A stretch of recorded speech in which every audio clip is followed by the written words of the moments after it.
حضور صلی اللہ علیہ وسلم فضائل سنا کر عبادت کرتے، جو کام کرانا ہو اس کی فضیلت بتاتے تھے۔ ایک دفعہ فرمایا کہ تم میں سے جو آدمی صبح صحیح تندرست اٹھے تو اس کو ہر جوڑ کی طرف سے صدقہ کرنا چاہیے۔ 360 جوڑ ہے تو 360 صدقے کرو کہ اللہ نے تم کو صحیح سلامت اٹھایا، ورنہ بعد دفعہ ایسا ہوتا ہے کہ آدمی تندرست ہو گیا تھا وہ بیمار اٹھا۔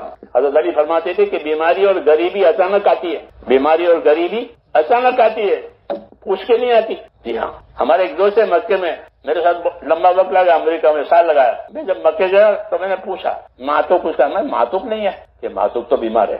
تو رمضان تھا تو ہم رات کو گھر گئے، رمضان میں تو پلنگ پر بیٹھا ہوا تھا بیچارہ، بہت محنتی تھا۔ میں نے کہا کیا ہو گیا؟ کہ مجھے کیا مسئلہ کیا بتاؤں، رات کو لیٹا اور آدھی رات کو بدن کا آدھا حصہ سوکھ گیا، فالج ہو گیا، لکوا ہو گیا، پاؤں لٹکا کے بیٹھا ہے، بیماری آ گئی اچانک۔ تو حضور فرماتے تھے جب صبح تندرست اٹھو تو بدن کے 360 جوڑوں کا صدقہ دو۔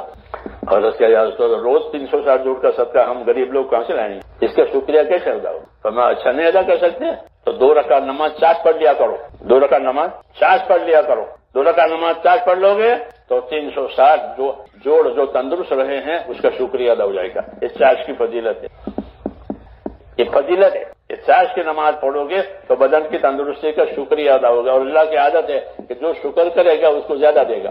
عادت ہے اللہ کی، سنت ہے اللہ کی کہ جو شکر کرے گا اس کو زیادہ دوں گا، جو شکر کرے گا وہ زیادہ دوں گا۔ یہ مثال ہے کہ فضائل کو سامنے رکھ کر کے کام کیا جائے گا تو دنیا اور آخرت کی آسانیاں آئیں اور عمل صحیح ہوگا فضیلت کے شوق میں۔ اس لیے فضیلت کے شوق میں عمل کو صحیح بھی کرنا ہے اور فضائل کے شوق میں عمل کرنا ہے، تو جو اللہ کے وعدے اس فضائل پر ہیں وہ پورے ہوں گے۔ ہاں، اسی طرح اللہ تعالیٰ سے دین پر چل کر مددیں لی جاتی ہے کہ اس کے وعدوں کے شوق میں، اس کے وعیدوں کے خوف میں گناہ چھوڑ دے، اللہ کی وعید کے خوف میں، عذاب کے خوف میں گناہ چھوڑ دے، تو وہ سب سے بڑا عبادت گزار ہے جو اللہ کے خوف سے گناہ چھوڑے۔ اتق المحارم تکن عبد الناس، کہ تو حرام سے اپنے آپ کو بچا لے پھر تو خدا کا سب سے بڑا عبادت گزار ہے۔ حرام سے بچانے والا اپنے آپ کو کہ وہ خدا کا سب سے بڑا عبادت گزار ہے۔ کہ حرام سے بچانا ایمان کی طاقت سے ہوتا ہے، جب ایمان میں طاقت آتی ہے تو پھر حرام چھوٹ جاتا ہے۔ جب تک ایمان میں طاقت نہ آئی شراب حرام نہیں ہوئی۔ ہاں، لوگ پیتے بھی تھے، مسجد میں بھی آتے تھے، پیٹ پہ شراب ہے تو پھر منع کیا کہ پیٹ پی کر نہ ہو نشے کی حالت میں، بعد میں آنا نماز پڑھنے کے لیے، لیکن شراب پینے سے منع ابھی نہیں کیا کیونکہ ابھی ایمان میں طاقت نہیں پیدا ہوئی۔ جب ایمان میں طاقت ہوئی تو شراب بند کر دی کہ اب شراب کے بغیر بھی کام چلے گا۔ وہ جب تک ایمان میں طاقت نہ آئی اس کی حرمت حرام ہونے کو روک دیا۔ آج بھی یہ بات ہے کہ اپنے ایمان میں طاقت پیدا کریں گے تو حرام سے بچنا نصیب ہوگا، ایمان میں طاقت نہیں ہو تو حرام میں پڑ جائے گا۔ اس کام میں یہ اثر ہے کہ جب آدمی اس کام میں چلے گا تو اندر اللہ کا خوف بڑھے گا، ایمان کی طاقت بڑھے گی، پھر حرام چھوٹ جائے گا اور فرائض ادا ہو جائیں گے، حقوق ادا کرے گا۔ یہ طاقت ہے اس کے اندر۔ والذین جاہدوا فینا لنہدینہم سبلنا، کہ جو ہماری نسبت سے محنتیں کریں گے تو ہم ان کو اپنے راستوں کی رہبری کریں گے۔ سبل، اپنے راستوں کی رہبری کریں گے، وہ سبل کہلاتے ہیں۔ سبل سے کیا مراد ہے؟ کہ سبل سے مراد جنت کے اعمال ہے کہ جب آدمی صحیح محنت پر آئے گا تو اللہ ان کو اعمال جنت کی طرف رہبری کرے گا، کہ اللہ ان کو وہ رہبری کرے گا کہ اس کے وجہ وہ جنت میں لے جانے والے اعمال کرے گا، عبادت بھی کرے گا، خدمت بھی کرے گا، توبہ بھی کرے گا، استغفار بھی کرے گا، دوسرے کی مدد بھی کرے گا۔ اعمال جنت، یہ محنت کرنے والوں کو اللہ تعالیٰ اعمال کی طرف رہبری کرے گا۔ سبل، یہ جنت والے اعمال ہوں گے۔ یہ اس کام کی کے لیے اللہ کی دعوت ہے کہ جب دعوت کے کام میں کھڑے ہوں گے، محنت کریں گے تو زندگی ان اعمال پر پڑے گی جو اعمال جنت میں لے جاتے ہیں۔ اس لیے کہا کہ اس راستے کی محنت کرو کہ یہ جنت کے دروازوں میں سے ایک دروازہ ہے، اور اللہ تمہاری غم اور پریشانیوں کو اس کام کی وجہ سے اٹھا لیں گے اور زندگی صاف ہو جائے گی، صاف زندگی ملے گی۔ ہاں، غم پریشانیوں والے نہیں، برکتوں والی، عبادتوں والی، دعا میں قبولیت والی، اسباب میں برکت والی، یہ زندگی دی جاتی ہے۔ من عمل صالحا من ذکر او انثى وهو مؤمن فلنحيينه حیاة طیبہ، کہ جو لوگ ایمان لائیں گے اور اپنے اعمال کا اہتمام کریں گے اخلاص کے ساتھ، اللہ ان کو دنیا میں جینے کے لیے پاک زندگی دے گا، صاف ستھری زندگی دے گا۔ یہ کہا فلنحيينه حیاة طیبہ، اور آخرت میں جو بدلہ ملے گا وہ الگ ہے۔ دنیا میں صاف ستھری پریشانیوں سے، گناہوں سے، دشمنیوں سے اور مختلف قسم کی جو پریشانیاں ہیں کہ ان سے پاک صاف ستھری زندگی ہوگی، اس کا یہ راستہ ہے ایمان اعمال کا۔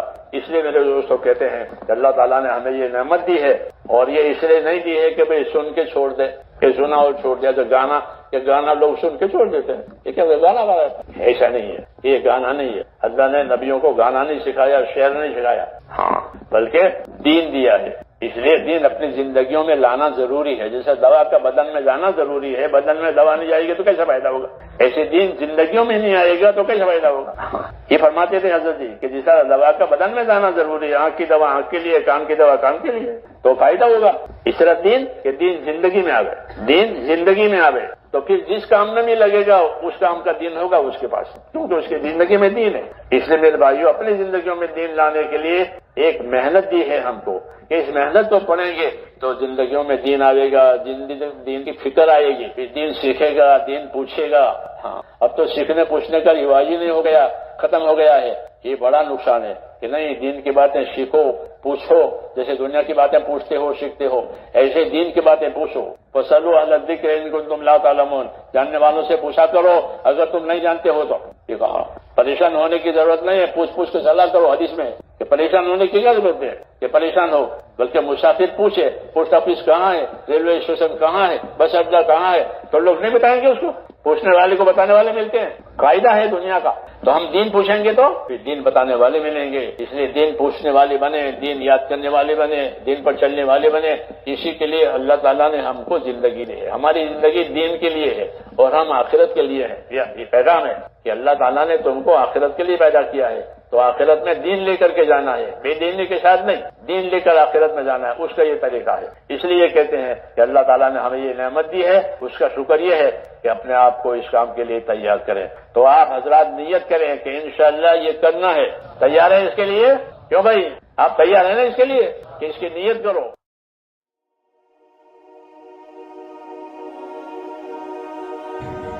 آج کے دور میں ہر انسان سکون چاہتا ہے، ہر انسان برکت چاہتا ہے، ہر انسان چاہتا ہے کہ اللہ اس سے راضی ہو جائے، لیکن افسوس کے ساتھ کہنا پڑ رہا ہے کہ ہم فرض عبادت کے علاوہ ان نفل عبادتوں کو بھولتے جا رہے ہیں جو اللہ کے قرب اور رحمت کے ذریعہ بنتی ہے۔ انہی عظیم عبادتوں میں سے ایک نماز چاشت ہے۔ یہ وہ نماز ہے جس کے بارے میں حدیث میں بہت فضائل بیان ہوئے ہیں، جس پر رسول اللہ صلی اللہ علیہ وسلم نے اپنی امت کو ترغیب دی۔ چاشت کی نماز کیا ہے؟ چاشت کی نماز سورج نکلنے کے کچھ وقت بعد سے لے کر زوال سے پہلے تک پڑھی جاتی ہے۔ یہ نفل نماز ہے، لیکن اس کی اہمیت اور فضیلت بہت زیادہ ہے۔ بہت سے بزرگ اور صالحین اس نماز کا خاص اہتمام فرماتے تھے۔ میرے بھائی دوستو بزرگوں، ہر مومن کی سب سے بڑی خواہش ہونی چاہیے کہ اللہ اس سے راضی ہو جائے۔ نفل عبادتیں اللہ کے قرب حاصل کرنے کا ذریعہ بنتی ہے۔ جب بندہ فرض ادا کرنے کے بعد نفل عبادت کرتا ہے تو اللہ کی محبت اس کی طرف متوجہ ہوتی ہے۔ چاشت کی نماز بھی اللہ کے قرب کا ایک خوبصورت ذریعہ ہے۔ حدیث میں آتا ہے کہ انسان کے جسم کا ہر جوڑ پر صدقہ لازم ہوتا ہے۔ رسول اللہ صلی اللہ علیہ وسلم نے بیان فرمایا کہ چاشت کی کچھ رکعات نماز اس صدقے کا بدلہ بن جاتی ہیں۔ اللہ تعالیٰ کتنا کرم فرماتے ہیں کہ چند رکعات نماز پورے جسم کے صدقے کا سبب بن جاتی ہے۔ رزق میں برکت۔ بزرگوں نے تجربہ کیا ہے کہ جو لوگ چاشت کی نماز کا اہتمام کرتے ہیں، اللہ ان کے وقت اور رزق میں برکت عطا فرماتے ہیں۔ یہاں ایک بات سمجھنا بہت ضروری ہے، چاشت کی نماز کوئی دنیا حاصل کرنے کا فارمولہ نہیں ہے، بلکہ اللہ کی اطاعت کا عمل ہے، اور جب بندہ اللہ کی اطاعت کرتا ہے تو اللہ اس کی زندگی میں برکت نازل فرما دیتے ہیں۔ غفلت سے نجات۔ آج کا انسان موبائل، سوشل میڈیا اور دنیا کے کاموں میں اتنا مصروف ہے کہ اللہ کا ذکر کم ہو گیا ہے۔ چاشت کی نماز انسان کو دن کے آغاز میں اللہ کی طرف متوجہ کرتی ہے۔ یہ نماز غفلت کو کم اور اللہ کی یاد زیادہ کرتی ہے۔ آج لوگ سکون ڈھونڈ رہے ہیں، کوئی پیسوں میں، کوئی شہرت میں، کوئی دنیا کی رنگینیوں میں، لیکن اصل سکون اللہ کی اطاعت میں ہے۔ جب بندہ چاشت کی نماز کے لیے وقت نکالتا ہے، اللہ اس کے دل میں عجیب اطمینان اور سکون پیدا فرما دیتے ہیں۔ نیک لوگوں کی عادت۔ بزرگان دین اور اللہ والے لوگ چاشت کی نماز کو اپنی زندگی کا حصہ بناتے تھے۔ انہیں معلوم تھا کہ یہ چھوٹا عمل ہی بہت بڑا عمل ہے، بلکہ اللہ کے قرب اور روحانی ترقی کا ذریعہ ہے۔ آج اگر ہم بھی اس سنت اور نفل عبادت کو اپنی زندگی میں شامل کر لیں تو بہت خیر حاصل ہو سکتی ہے۔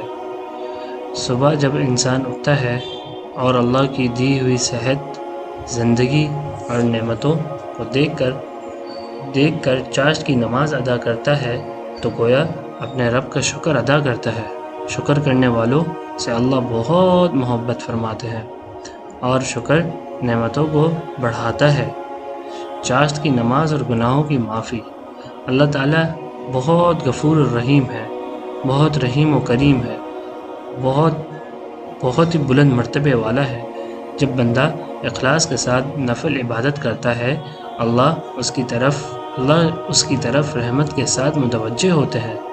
نفل عبادتیں گناہوں کی معافی اور درجات کی بلندی کا ذریعہ بنتی ہے۔ آج اگر ہم چاشت کی نماز کی عادت بنانا چاہتے ہیں تو روزانہ یہ ہفتے میں کچھ دن اس کا اہتمام کریں۔ 2 رکعت سے شروع کریں، اخلاص کے ساتھ اللہ کی رضا کے لیے پڑھیں۔ نماز کے بعد دعا کا اہتمام کریں۔ دھیرے دھیرے یہ عمل زندگی کا حصہ بن جائے گا۔ آج ہر شخص اپنے دل سے پوچھے، کیا میں صرف فرض پر اکتفا کرتا ہوں یا نفل عبادات کی بھی فکر کرتا ہوں؟ کیا میری زندگی میں اللہ کے لیے کچھ ایکسٹرا وقت ہے، کچھ ٹائم ہے؟ کیا میں اللہ کے قرب کی طالب ہوں؟ کیا میں چاشت کی نماز کا اہتمام کر سکتا ہوں؟ یہ سوالات ہمیں عمل کی طرف لے جا سکتے ہیں۔ میرے بھائیو، دوستو، بزرگوں، چاشت کی نماز صرف چند رکعات نہیں، یہ اللہ سے محبت کا اظہار ہے، یہ شکر کا اظہار ہے، یہ اللہ کے قرب کا ذریعہ ہے، یہ دل کا سکون کا سبب ہے۔ تو انشاءاللہ آج سے نیت کر لیجئے، میں چاشت کی نماز کو اپنی زندگی کا حصہ بنانے کی کوشش کروں گا۔ یاد رکھیے، جو اللہ کے لیے اپنا وقت نکالتا ہے، اللہ اس کی زندگی میں برکت پیدا فرما دیتے ہیں، اور جو اللہ کے قرب کی تلاش کرتا ہے، اللہ اسے اپنی رحمت کے سائے میں جگہ دیتے ہیں۔